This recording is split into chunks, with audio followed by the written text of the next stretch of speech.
Baik, kali ini kita masuk ke bagian kedua terkait dengan arahnya ke fungsi analitik. Kita mulai dengan mempelajari fungsi dan mappings, functions and mappings, atau fungsi dan pemetaan.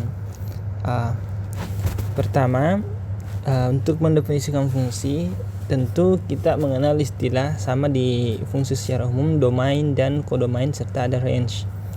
Di sini nanti kita punya misalnya himpunan S subset dari himpunan bilangan kompleks. Kemudian F ini kita definisikan dari S ke himpunan bilangan kompleks. Dalam hal ini kita nantinya akan menyimbolkannya seperti ini. Jadi S, atau kita definisikan seperti ini, fungsi F dari S ke S-nya ini S kapital. Ini S-nya S kapital. Fungsi F dari S ke C, himpunan kompleks, itu adalah suatu aturan yang mengawankan setiap anggota S ke yaitu Z, jadi mengawankan Z dengan satu anggota C yaitu W. Nanti seperti ini modelnya, ini yang ditulis W dengan FZ.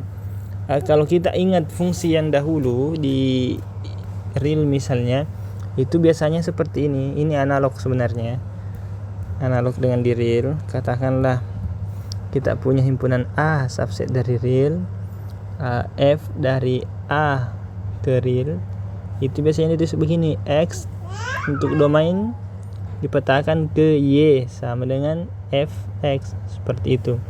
Jadi analoginya Y yang di sini itu serupa dengan W di sini. Kemudian X di sini itu serupa dengan Z di kompleks. Jadi itu bentuknya yang akan kita pelajari nantinya. Kemudian himpunan S ini kita sebut nanti dengan domain dari fungsi F. Tentu domain di sini itu kita tidak anggap sama dengan definisi atau istilah domain pada materi sebelumnya, yang di mana di materi sebelumnya domain itu harus himpunan terbuka. Di sini tidak. Yang penting dia subset dari C dan tidak kosong, maka kita katakan dia domain dari fungsi F. Tidak ada aturan yang harus mengikat bahwa dia harus terbuka, tidak selamanya. Kemudian kita mungkin bisa masuk ke ini, ke contoh. Misalnya contohnya seperti ini. Contoh, katakanlah kita punya fungsi kita misalnya punya fungsi W sama dengan seper Z, atau kadang ditulis begini, FZ sama dengan seper Z, di mana domainnya itu Z tidak 0.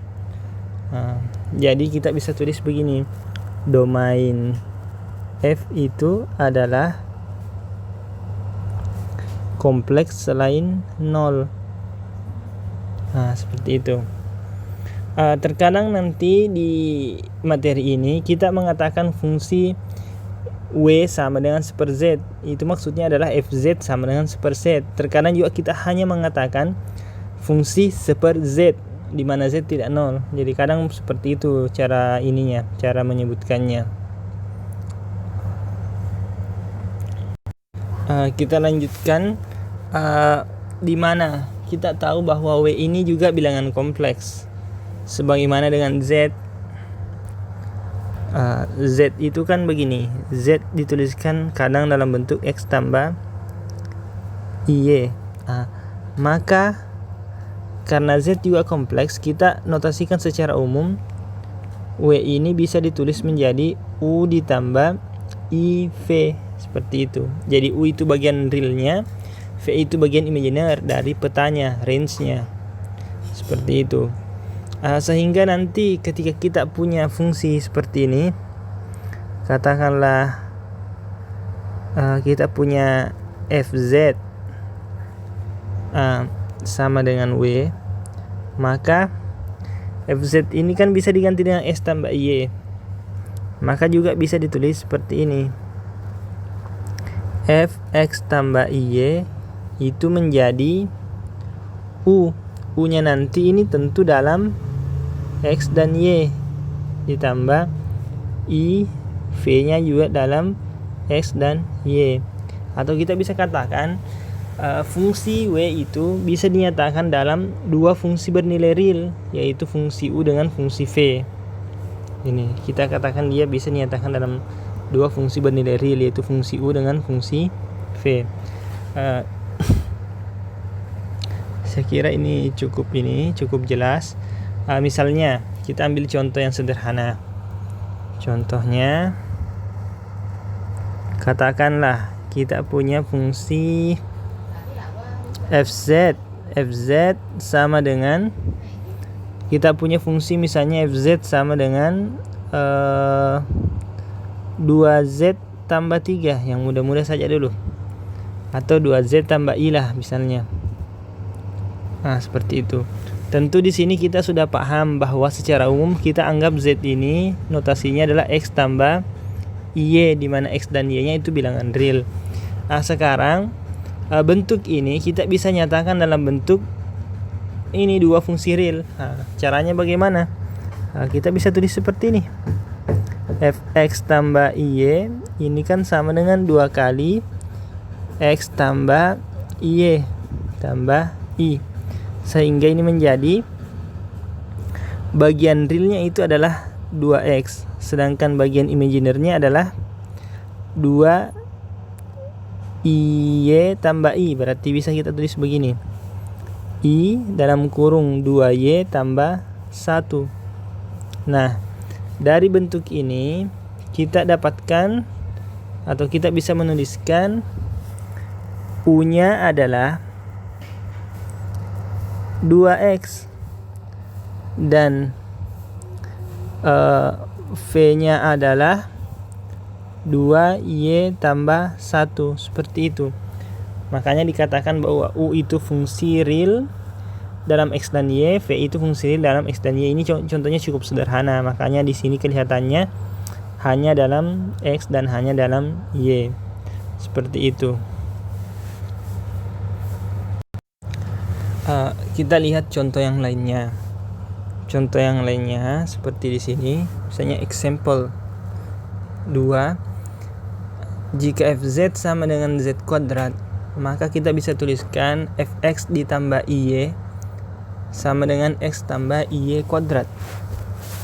Sehingga menurut sifat perkalian bilangan kompleks, kita peroleh ini nilainya sama dengan x kuadrat kurang y kuadrat ditambah i 2xy. Jadi kita bisa punya ini x kuadrat kurang y kuadrat bagian realnya, 2xy bagian imaginernya, sehingga kita bisa menuliskan ux, y sama dengan x kuadrat kurang y kuadrat dan vx, y sama dengan 2xy. Makanya kita katakan bahwa u-nya bergantung di x, bergantung terhadap variabel x dan y, v-nya juga bergantung pada x dan y, di mana keduanya bilangan real.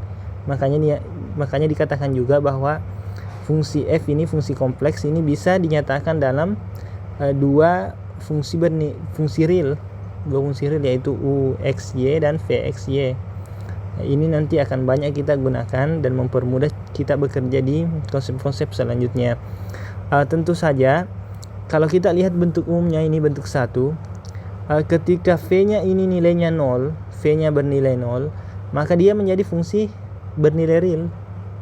Jadi dia menjadi fungsi kompleks yang bernilai real, seperti itu. Selanjutnya kita lihat contoh yang lain, contoh yang ketiga. Misalnya kita punya fungsi bernilai real. Contohnya seperti ini, fz sama dengan modulusnya dikuadratkan. Tentu nanti ini nilainya pasti bernilai real. Kenapa? Modulus itu kan nilainya pasti bilangan positif atau bilangan real. Maka bentuk ini adalah salah satu contoh fungsi dari fungsi kompleks atau fungsi yang didefinisikan pada domain kompleks dan bernilai real. Kemudian kita diperkenalkan konsep selanjutnya, ada istilah polinomial, seperti halnya pada konsep fungsi bilangan real, fungsi real. Di sini misalnya kita punya konstanta A0, A1, A2 sampai AN dengan N itu bilangan asli. Tentu di sini adalah konstantanya maksudnya bilangan kompleks. Jadi A0, A1 sampai AN ini adalah bilangan kompleks tertentu di mana AN-nya tidak 0. Kita ambil AN tidak 0 untuk menunjukkan bahwa derajatnya nanti ini polinomial adalah N. Bentuk PZ sama dengan A0 ditambah A1Z ditambah A2Z kuadrat ditambah seterusnya sampai pada suku ke N tambah 1 yaitu AN Z pangkat N. Ini disebut dengan polinomial berderajat N. Juga akan ada nanti pembagian dari polinomial atau bentuk fungsi rasional. Ini bentuknya itu PZ. Jadi bentuk polinomial PZ dibagi polinomial QZ, di mana QZ itu tidak pernah 0 pada domain yang kita bicarakan, seperti itu.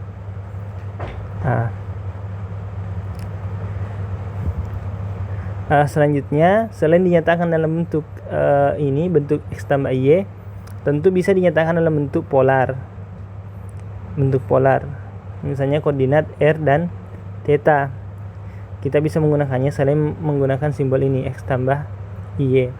Bentuknya seperti ini, berarti U tambah IV kita buat menjadi F dalam kurung atau F dengan nilai R IT, nilai di R IT, E pangkat I theta, di mana W nya sama dengan U tambah IV yang ini, dan Z itu adalah R E I theta, ini X tambah Y ini. Sehingga kita peroleh atau kita bisa menuliskan nanti FZ nya dalam bentuk U R, theta tambah I V R, theta. Contohnya seperti ini. Misalnya kita ambil contoh yang tadi ini, W sama dengan Z kuadrat, ini kan sama, di mana Z nya itu notasi umumnya R E I theta. Jadi kita sepakat ini bentuk umumnya jika tidak diberikan lain, seperti halnya dengan X tambah Y itu. Jika kita tidak diberikan yang lain, maka itu kita ambil seperti itu modelnya. Sehingga bentuk polarnya menjadi W sama dengan R I theta kuadrat, menggunakan sifat pangkat pada bentuk eksponensial atau bentuk polar ini, kita peroleh bentuk W sama dengan R kuadrat E pangkat I2 theta, seperti ini. Sehingga ini kalau dituliskan dalam bentuk pendefinisian eksponensial dari bentuk definisi dari eksponensial di kompleks, maka hasilnya adalah ini, sama dengan R kuadrat cos 2 theta I R kuadrat sin 2 theta, seperti itu. Dari sini kita tahu bahwa yang ini nanti jadi U nya, ini nanti jadi V nya, ini seperti di bawah sini ditulis. Seperti itu modelnya.